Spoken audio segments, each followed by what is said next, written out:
Hello అండి, అందరికీ నమస్తే. నేను మీ ISR001. అయితే ఆంధ్రప్రదేశ్ ప్రజలకు ఈరోజు ఒక మంచి రోజు, గుర్తుండిపోయే రోజు, చాలా అద్భుతమైన రోజు. ఎందుకంటే కూటమి ప్రభుత్వం ఏర్పడి ఈ రోజుకి సంవత్సరాన్ని అయితే కంప్లీట్ చేసుకోవడం జరిగింది. గత ఏడాది ఇదే సంవత్సరం ఇదే రోజు కూటమి ప్రభుత్వం అయితే ప్రభుత్వాన్ని ఆంధ్రప్రదేశ్లో ఏర్పాటు చేయడం జరిగింది. ఈ రోజు వరకు సంవత్సరం అయితే కంప్లీట్ చేసుకోవడం జరిగింది. అంతకుముందు ఏదైతే జగన్మోహన్ రెడ్డి గారి హయాంలో ఆంధ్రప్రదేశ్ రాష్ట్రంలో ఏదైతే రావణ రాష్ట్రం చేయడం జరిగిందో దానికైతే ముగింపు పలికి ఒక రామరాజ్యం అయితే కూటమి ప్రభుత్వం అయితే తీసుకురావడం జరిగింది. నిజంగా ఈరోజు కూటమికి సంబంధించిన ఎవరైతే కార్యకర్తలు ఉన్నారో వాళ్ళందరూ కూడా ఈరోజు సంబరాలు చేసుకోవాల్సిన రోజు. అయితే ఏదైతే ఈరోజు జూన్ 1వ తారీఖు నుంచి కూటమి ప్రభుత్వం ఒక నిర్ణయాన్ని అయితే తీసుకోవడం జరిగింది. ఏంటంటే ఏదైతే రేషన్ షాప్ ఉంటుందో రేషన్ షాప్ వద్దకు వెళ్ళి మాత్రమే ప్రజలు తమ ఏదైతే రేషన్ వాళ్ళకి రావడం జరుగుతుందో లబ్ధిదారులుగా తీసుకోవాలని చెప్పి కూటమి ప్రభుత్వం అయితే ఒక నిర్ణయం తీసుకోవడం జరిగింది. దీనిపైన వైసీపీకి సంబంధించిన కొంత కార్యకర్తలు పేటీఎం గాళ్ళు కొన్ని దుష్ప్రచారాలను అయితే చేయడం జరుగుతుంది.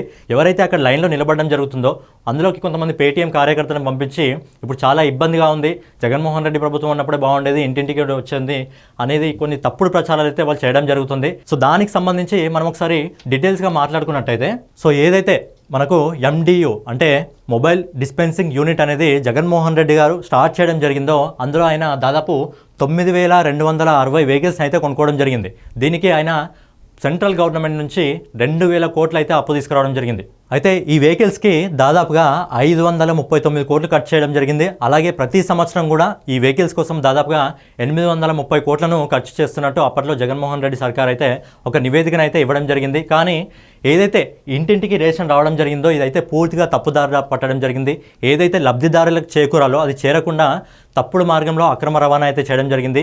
70% లబ్ధిదారులకు జరిగితే 30% అక్రమదారుల చేతిలోకి అయితే వెళ్ళిపోవడం జరిగింది.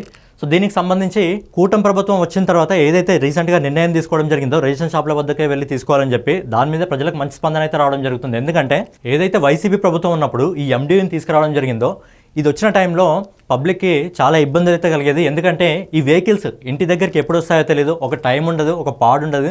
ఇంటి దగ్గరికి వచ్చి కూడా ఎక్కడో మూలకు నిలబడి వీధి చివరిలో నిలబడి అక్కడ ఉంటే అక్కడికెళ్ళి మీ వీధిలో ఎవరైతే ఉంటారో వాళ్ళందరూ వెళ్ళి కూడా ఒక లైన్లో నిలబడి తీసుకోవాలంట. మరి అదేం డోర్ డెలివరీ? అలాగే MDUలో మన ఇంటికి రేషన్ వచ్చినప్పుడు అది ఎప్పుడు వస్తుందో తెలియదు, దానికి ఒక టైం ఉండదు.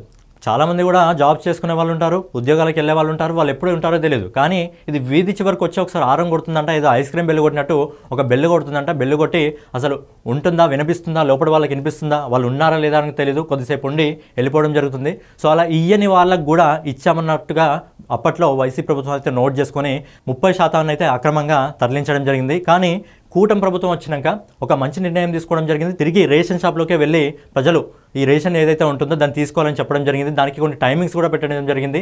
ప్రతి నెల 1వ తారీఖు నుంచి 15వ తారీఖు వరకు అయితే రేషన్ షాప్లు అయితే ఓపెన్ ఉండడం జరుగుతుంది. అలాగే సండేలు ఏవైతే ఉంటాయో ఆదివారాలు కూడా రేషన్ షాప్లు ఓపెన్గానే ఉంటాయి.